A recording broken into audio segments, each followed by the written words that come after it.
नमस्कार, बहुत स्वागत करते हैं हमारे खास बुलेटिन अपना बिहार में आप सबका। मैं हूं आपके साथ ऋतिका पांडे। खबर देख रहे हैं बुलेटिन में, जहां आपको बता दें भगवानपुर हाट थाना क्षेत्र में 3 लोगों की निर्मम हत्या के मामले में सारण रेंज के डीआईजी नीलेश कुमार देर रात मौके पर पहुंचे और घटनास्थल का जायजा लिया है। बता दें पीड़ित पक्ष द्वारा दर्ज एफआईआर के आधार पर डीआईजी ने कहा है कि आरोपी के खिलाफ दर्ज सभी मामलों की वे स्वयं समीक्षा करेंगे। वहीं दोषियों पर सख्त कार्रवाई का भरोसा दिलाते हुए उन्होंने भगवानपुर हाट के थाना प्रभारी सुजीत कुमार को तत्काल प्रभाव से निलंबित कर दिया है। इस बीच आरोपियों की गिरफ्तारी को लेकर सर्च ऑपरेशन भी तेज कर दिया गया है। क्षेत्र में तनाव को देखते हुए पुलिस बल की तैनाती बढ़ा दी गई है। सिवान से ब्यूरो रिपोर्ट।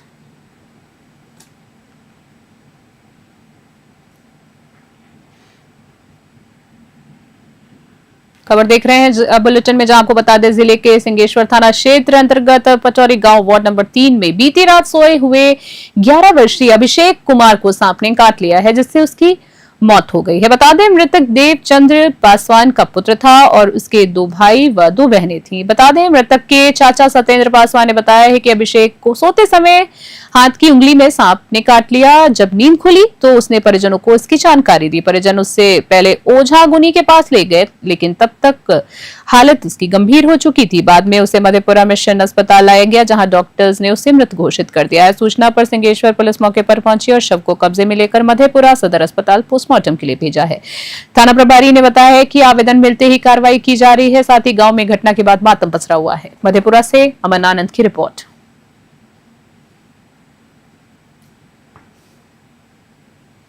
खबर देख रहे हैं जिले के आलमनगर थाना क्षेत्र अंतर्गत इटहरी पंचायत में इंसानियत को शर्मसार करने वाली वारदात सामने आई है। बता दें शुक्रवार देर रात 8 वर्षीय मासूम बच्ची के साथ दरिंदों ने पहले दुष्कर्म किया और फिर मक्के के डंठल से उसकी निर्मम हत्या कर दी है। बच्ची का खून से लथपथ शव शनिवार सुबह खेत से बरामद किया गया। बच्ची के प्राइवेट पार्ट में मक्के का डंठल ठूसा हुआ मिला, जिससे पूरे क्षेत्र में सनसनी फैल गई है। परिजनों ने बताया कि बच्ची अपनी मां व नानी के साथ मक्का काटने के लिए बासा पर रह रही थी। वहीं शुक्रवार रात रामधुनी देखने के बाद सभी सो गए। सुबह 4 बजे बच्ची गायब मिली, जिसके बाद खोजबीन में खेत में उसका शव मिला। घटना की जानकारी मिलते ही उदा किशुनगंज एसडीपीओ अविनाश कुमार मौके पर पहुंचे और मामले की जांच में जुटे हैं। मधेपुरा से अमन आनंद की खास रिपोर्ट।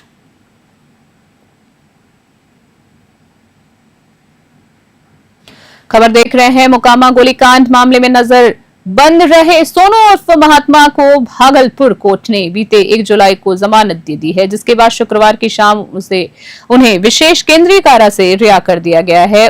उनकी रिहाई की खबर जैसे ही फैली, सुबह से ही सैकड़ों समर्थक फूल मालाओं के साथ जेल के बाहर जुटने लगे। वहीं बता दें शाम 7 बजे जैसे ही सोनू बाहर आए, समर्थकों ने नारेबाजी और माला पहनाकर जोरदार स्वागत किया है। जेल से बाहर आते ही सोनू ने मीडिया से कहा कि जेल में उनके साथ सौतेले व्यवहार हुए हैं। वहीं उन्हें 6 महीने तक हाई पनिशमेंट सेल में रखा गया है, यहां तक कि भीषण गर्मी में बिना पंखे के रखा गया। उन्होंने कहा है कि जेल में बिताया समय उनके लिए अंधकारमय था। अनंत सिंह से चल रहे टकराव को लेकर उन्होंने कहा है कि वो बुजुर्ग हैं, उनके खिलाफ कहने को कुछ नहीं है। साथ ही फिलहाल वे किसी टकराव में नहीं पड़ना चाहते हैं और उनका सारा ध्यान परिवार पर रहेगा। वहीं आगामी विधानसभा चुनाव को लेकर सवाल पर उन्होंने कहा है कि निर्णय जनता और समय के हाथ में है। गौरतलब है कि सोनू उर्फ महात्मा को 6 महीने पहले मोकामा गोलीकांड मामले में गिरफ्तार कर लिया गया था और भागलपुर के विशेष केंद्रीय कारा में रखा गया था, जबकि अनंत सिंह बेऊर जेल में बंद है। सोनू की रिहाई से इलाके में चर्चा का माहौल गर्म हो गया है। भागलपुर से राहिल सिद्दीकी की रिपोर्ट।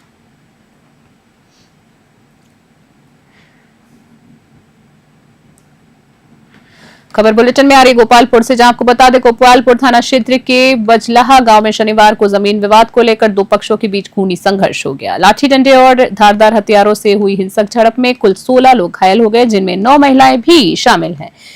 सभी घायलों को तत्काल इलाज के लिए कुचाय कोट सामुदायिक स्वास्थ्य केंद्र में भर्ती कराया गया है, जहां चिकित्सकों ने प्राथमिक उपचार के बाद कुछ की हालत चिंताजनक बताई है और उन्हें गोपालगंज सदर अस्पताल रेफर कर दिया है। घटना की सूचना मिलते ही पुलिस मौके पर पहुंची और स्थिति को नियंत्रण किया। मामले की जांच जारी और गांव में तनाव का माहौल बना हुआ है। वहीं स्थानीय लोगों ने प्रशासन से सुरक्षा की मांग की है। गोपालगंज से ब्यूरो रिपोर्ट।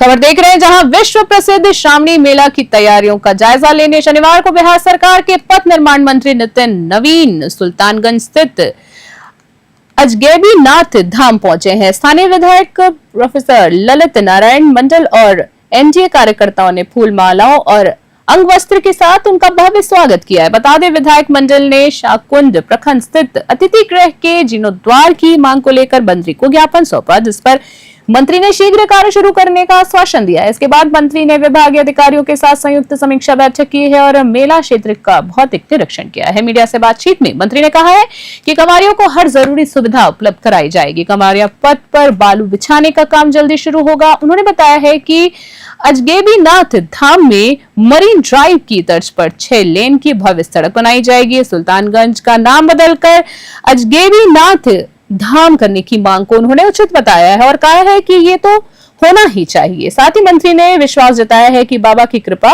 और सरकार की मेहनत से श्रावणी मेला श्रद्धालुओं के लिए स्मरणीय और सुविधाजनक बनेगा। भागलपुर से राहिल सिद्दीकी की रिपोर्ट।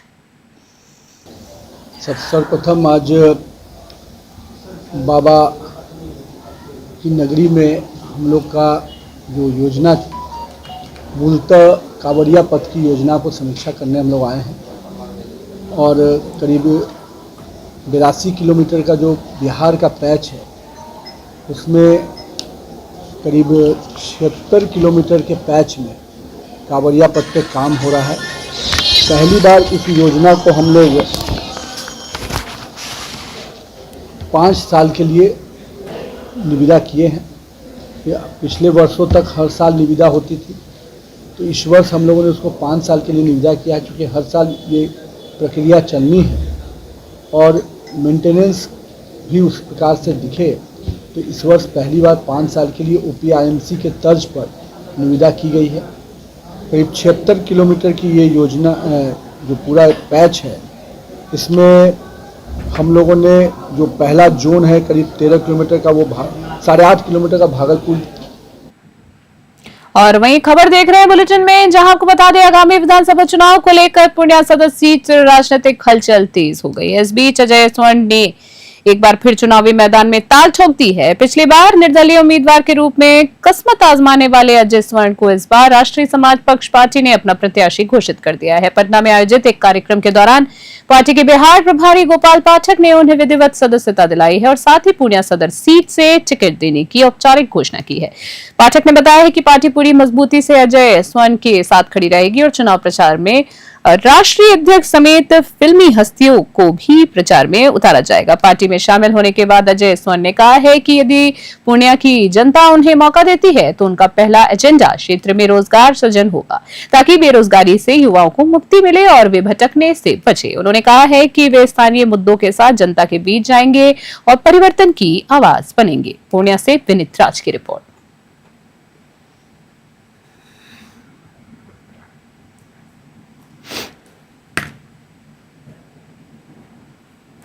अभी के हमारे खास बुलेटिन में फिलहाल के लिए इतना ही। देश और दुनिया की बड़ी और तमाम अपडेट्स के लिए देखते रहना बने न्यूज़ 21। तब तक के लिए नमस्कार।